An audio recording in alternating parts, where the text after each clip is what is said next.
গল্প লজ্জাবতী প্রথম পর্ব। সবেমাত্র 7 দিন হলো বিয়ে করেছি। বিয়ে যে করেছি নিজের কাছে মনেই হচ্ছে না। মনে হচ্ছে বিবাহিত ব্যাচেলার। এখনো নিজের কাজ নিজেই করি, আর না হয় মা করে দেয়। বিয়ে করেছে কিন্তু বউয়ের স্পর্শ এখনো পায়নি। পাবই বা কিভাবে? বউ যে পালিয়ে পালিয়ে বেড়ায়। কি ভাবছেন আপনারা? আমি কালো কিংবা বউ পেটাই? আসলে সেটা না। আমার বউয়ের অনেক লজ্জা। আহ, কথাটা শুনেই আমারও কেমন জানি লজ্জা পায়। যে মেয়ে বিয়ের পরেও স্বামীর কাছে যেতে লজ্জা পায়, তাকে আর কি বলবো। অনেক কিছুই তো শুনলেন, আরো বলবো। অফিস থেকে ঘুরে আসি। মা, ও মা, কই তুমি? মা এখানে নেই। কই গেছে? কাজে আছে, তাই আমাকে পাঠালো। কিছু দরকার? মাকে গিয়ে বলো আমার অফিসের ফাইলটা পাচ্ছি না। ফাইলটা ড্রয়ারে রাখা আছে। কে রাখছে ওখানে? আমি রাখছি। কথাটা বলেই রূপান্তি দ্রুত পায়ে হেঁটে চলে গেল। ও, আপনাদের তো বলাই হয়নি, রূপান্তি আমার বউ। বউ বলতে কেমন জানি লাগে। এখনো ইয়ে টিয়ে কিচ্ছু হলো না, আর বউ। আর আমি মহিন, একটা বেসরকারি কোম্পানিতে চাকরি করি। সবকিছুই গুছিয়ে বের হলাম অফিসের দিকে।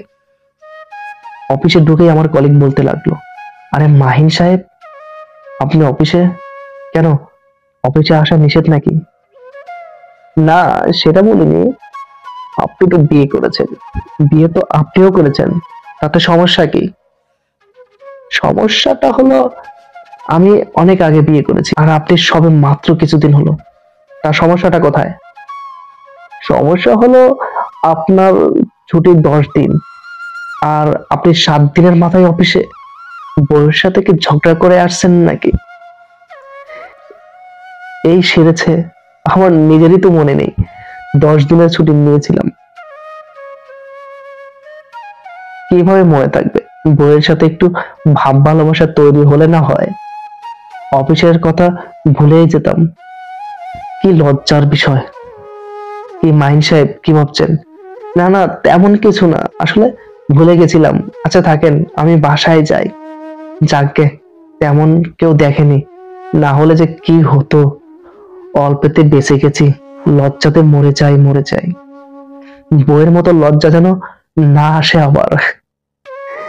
কি আর করার, শেষমেশ বাসায় ফিরে এলাম। বাসায় এসেই বা কি করব? না পারবো বউয়ের সাথে রোমান্স করতে, না পারবো অন্য কিছু করতে। এত লজ্জা যে কই রাখে। এই লজ্জাটাই দেখি আমার জীবনের 13টা বাজাবে। কি ব্যাপার? বাসায় ফিরে এলেন যে? পিছনে তাকিয়ে দেখি বউ মানে রূপান্তি লাজুক কণ্ঠে জানতে চাইছে। আমিও হাসি হাসি মুখে বললাম, কি আর করব, চলবে নাকি? যদি ভালো লাগে তাহলে সবাই কমেন্ট করেন, দ্বিতীয় পার্ট দেব।